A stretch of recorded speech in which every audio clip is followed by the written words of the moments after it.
guys, we went to only 2 thrift stores. I'm just not feeling it today. I'm still sick and it's raining and gloomy. It's wet and it is what it is. So today the thrift store, yeah, they're ending production earlier today too. So it doesn't really make sense for me to go anywhere else. It is noon already. I spent a lot of time at like 2 thrift stores, Value Village and Salvation Army, because I was just researching things or whatever. Anyway, so the first Value Village, I got like, okay, so these toilet papers, tissue paper, toilet paper, they were 6 for $3. 6 for $3, and we paid $7 for all this. So how many do we have actually? I don't even know. Hold on. Okay, so we have 1, 2, 3, 4, 5, 6, 7, 8, 9, 10, 11, 12, 13, 14, 15, 16. 2, 4, 6, 8, 10, 12, 13, 14, 15. Oh no, there's 17. So I got an extra one. So 17 toilet papers for, how much was it? $7.54. I feel like that's a deal because I was just at the grocery store and they had a pack of 12 for $7, I think. Yeah, a pack of 12 for $7. Or maybe a pack of 8. I don't know, but it was $7. So I thought that was a deal. And I feel like that's cheaper too than, yeah, it is cheap. No, it isn't. Well, I don't know. Because at Dollar Tree, it's $1.50 for 4 rolls. But also, I feel like this is slightly better than quality than Dollar Tree toilet paper. I don't know. Whatever. And I feel like this is actually thicker than the ones at Dollar Tree. So you're getting more bang for your buck here anyway. Regardless, we paid $7 for 17 rolls of toilet paper. Was that a deal? I don't know. But I bought it. And then I was at Salvation Army and they had like these boxes. Well, first there was one. There ended up being 2 and I was like, oh, $7. The box, there's like nothing on the box. And then, but then it says a microphone. And in my head, I'm like, the only microphones that I know that are super expensive are like the blue ones, like the blue Snowball, whatever. So I opened these up. Lo and behold, they are the blue mics. The blue mics. These are super expensive. I think they're $200 on Amazon. I don't know if these are used or not used, but they don't look like they were used at all. But yeah, there's actually 2 of them for $7 a piece. So I don't know if someone had some sort of failed social media business or what happened, but we got 2 of them. So that was cool. I mean, I don't use these. I do all my work primarily through my phone. I'd like to do it from my computer because it's actually probably easier from your computer, or a lot less like stressful doing it at your computer sitting down. Yeah, so we got 2 blue mics of toilet paper, and then we got this. It was in my last video. I didn't get it. I didn't pick it up, but someone's like, pick it up, pick it up. So I picked it up. It is this watch from Givenchy. It's marked in the back, Givenchy Paris. So I don't even know if it's authentic or not. The strap says genuine leather. I mean, it's a cute little watch. If you just want it to be a fashion watch, maybe. I don't know. Or change the strap to something a little more modern. It's kind of cute. See? What's going on? What time is it? I don't know. I don't have to look at my phone because I have a watch. I thought that was kind of cool. Anyway, that was $8 less a $2 off coupon. I feel like, whatever. Might as well just get it because it was there. But yeah, that's all that we got. All that we got. That is all we got. Yeah, baby, baby, that's all that we got. That's all that we got. Yeah, so nothing overly exciting. I'm kind of done for the day. I just did some grocery shopping. I actually have someone picking up today my 2 MCM Shoal chairs. She said she wants to come by my apartment at 2. So she didn't lowball me or anything. She didn't adjust for price. I had those babies listed for $500. And then, cause like, I feel like it's a serious offer, cause she asked me if it would fit in her car. And I do provide measurements on my listing.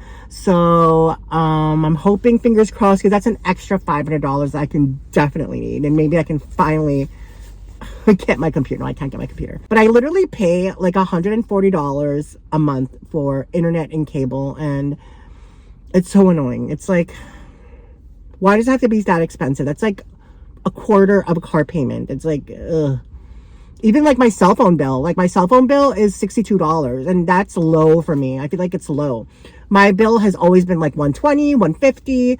It's never been $62. With taxes, I think it's like $69 a month for my cell phone bill. I'm with Bell Mobility.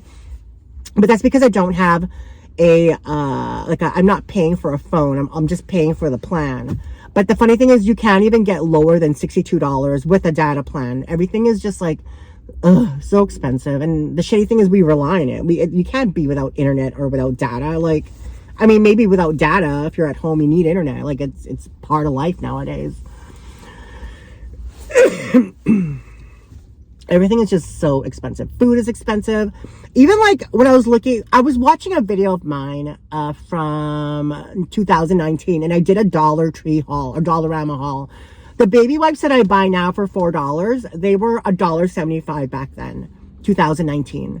The Band-Aids I was buying were $1.25. Those are $3 now. The alcohol, like the isopropyl alcohol, those were $2. They're $4 now.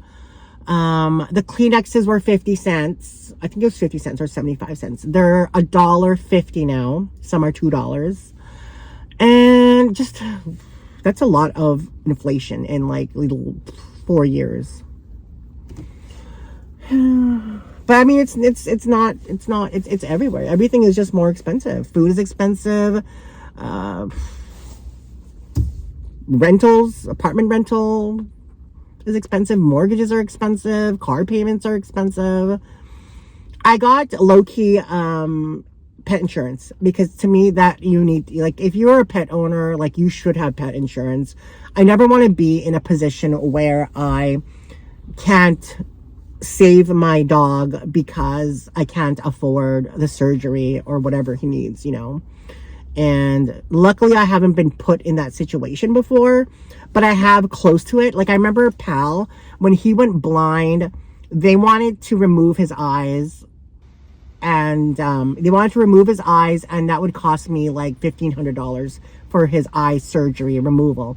But then when I went to another vet, I asked 2 different vets. So I paid like 3 separate fees, like consultation fees. They said that I don't need to remove his eyes, that eventually it will just shrivel up and his eyes will close up, you know. It might be uncomfortable for him, but I can get pain medication that's not that expensive, that'll keep him comfortable. And he was blind for like 2 years before, you know, he passed away, and he was fine, living his best life. Like, he was like, the only thing about the eyes were that they were high maintenance. Like, I had to constantly clean them because they would always get pussy. So I had to constantly clean his eyes, give him pain medication for the pain, and then eye drops so that it can control like the pussiness of his eyes. But that was way cheaper for 2 years than having to like get like a $1,500 surgery for his eyes. But anyway, my point is that I got pet insurance. It's actually not that expensive, only because Loki is healthy and he's young. $37 a month. It'll go up when he becomes older. Like, if he's 10 years old, it'll be more. If he's 15 years old, it'll be more. But I guess I'll just cross that bridge when I get there. I'm hoping by then I'll be like rich beyond my wildest dreams. But, yeah, so I have to get pet insurance. That's $37 a month. Like, and then like, even when I think about it, do I really need a storage locker? I kind of feel like I do, in a sense where I have so much stuff. But the thing is, like, I'm only occupying like a quarter of the storage locker. Daniel has like the rest of it. So, and I'm paying half of it. And then so I'm thinking, I'm like, if I'm paying half the storage locker, I only have a quarter of the space because I don't have anything else to fill it with. I mean, I could and I can't. I don't know. Like, to me, it's just a lot of work having to drag things to your storage locker and then drag things out.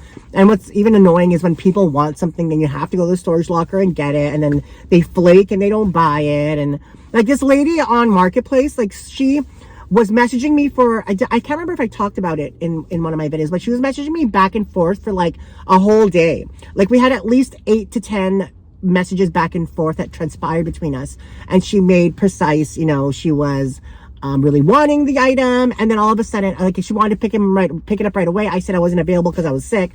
And then like literally she made plans for the next day in the morning. And then that morning she messages and says, it's not going to work anymore. And I'm like, and I like when people do that to me, I mean back to them because you're wasting my fucking time. My time is valuable. Like I told her, my time is valuable. I shouldn't have to have corresponded this much with you, for you to just flake on me. Like, you're a time waster. I told her, you're a time waster, and I blocked her. I'm kind of like the same way too, like on TikTok and on Facebook Reels. I feel like right now, Facebook Reels is where like most of my rude comments are. Like rude comments and just people who are like dumb, who can't take a joke or just take things too seriously. Like Facebook is where like, it's so abhorrent and aloof that I don't even want to be on there. But I mean, to be honest, Facebook pays equally as much as YouTube for less than half the work. So I'm getting as much money on Facebook Reels as I am on YouTube, and I don't have to upload like 15-minute videos. I just have to upload like 10-second videos every day. Well, YouTube, I have to do 15-minute videos, 20-minute videos every single day. So it's like the same amount of money for half the work. And that's why I put up with it. But when people just like, sometimes I can't even like, I giggle. I don't know what that is in English. Giggle ako. Like I respond to people like super rudely back because it's like sometimes I feel like these people, like, why should they be able to get away with saying what they want to say without any consequences? Like Facebook isn't a like I've had people like comment on how I look, my gender, my voice, my attitude in a 10-second video. Like, it's not that serious. It's literally like a Facebook reel. And, but my point was that, yeah, I'm kind of mean to people too when I respond back to them, which deservingly so. I watch a lot of like financial people on YouTube and like the success that they have managed to attain based on their YouTube videos. Like this one guy just started talking about like finance and credit cards on YouTube, and now he makes like $3 million a year. He bought his parents' stuff. He got his own like investments. He got cars. He's got property, and he's seemingly happy. I feel like I don't feel like money can buy you happiness, but it provides you the freedom, and that in turn makes you happy. That it's just one area of your life that you don't have to really worry about when you're financially set, But I feel like for the most part, most of us regular folk, live paycheck to paycheck, or if you don't live paycheck to paycheck, you don't have the means to just like say if a $2,000 bill all of a sudden comes up and just to be able to spend that on there. I for sure don't have that. But yeah, I still need to get my car fixed. I have the parts. I spent $250 on parts. Now I need to get $200, save up $200 to pay my mechanic so he can fix it.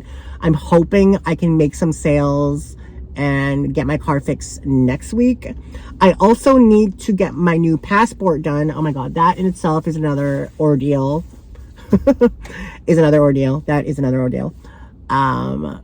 But yeah, so there's a lot of things I need to do. I need to get my passport redone. And yeah, life is still moving on, and we're just working even when we're sick. You kind of have to when you're self-employed. But the thing is, I still love it. Like, I still love what I do because it's just the freedom of it, I just wish that I just wish it was more successful, because right now I feel like right now I'm making like $18 an hour at a regular job, The good thing is I don't have to be somewhere at a set time at any time.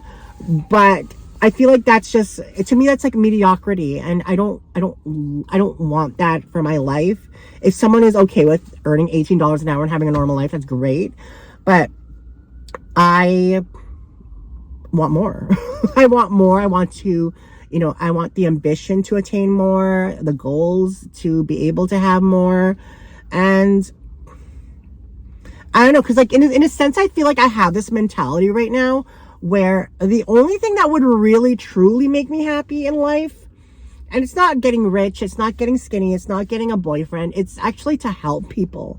Like, I want to have a career or a job where I'm giving back and helping people. I think that just comes with age. When you're older and you've kind of lived life and you've experienced a lot, you kind of just want to like do something that makes you feel good and that helps other people, you know. And it's not like an ego thing or, you know, pay attention to me thing. It's just a nice thing to do. Like when you have a job where you're giving back to your community, to the world, to people, to animals, to the environment, whatever it is. But as it's something positive. It's just something about that aura, you know, just I feel like changes your life and changes you as a person. But when you're not in a position of financial stability or financial like independence or like just a hugely financially successful, it's hard to do that. It's hard to do something where you're doing that, you know. Anyway, I can just all I can do is just do what I keep doing still. And I hope I really don't have a backup plan in life. My only plan is YouTube, thrifting, reselling, social media. That's literally my job. And can I get rich from it? Oh, I can. If I get if I get a million viewed video on YouTube, that's $6,000 immediately, you know? But the thing is, like, my content doesn't, like, it's not doing that. Like, my views are about like 1,500 to 2,000 views per video. And it's just not something that's, I guess, connecting with the masses. And just my audience is very niche, very specific, which I'm grateful for too, you know, obviously. But I really need to figure out what I can do on a bigger scale in order to do those videos. Because there's people who vlog, there's people who like have vlog videos, or even other thrifters who have a different format in video, and they're getting like 50,000 views, $100,000 views, 100,000 views per video. And that in itself is like a lot of money that you could be making. I could be making, anybody could be making. But I don't know, maybe I'll just test out some different other formats, maybe more of a vlog style. I don't know. But regardless, this is what I love to do, and I'm just still going to keep doing it. And it's all I have. So, and my only other option to be rich is win the lotto or get hot and skinny and marry rich. And I'm okay with it.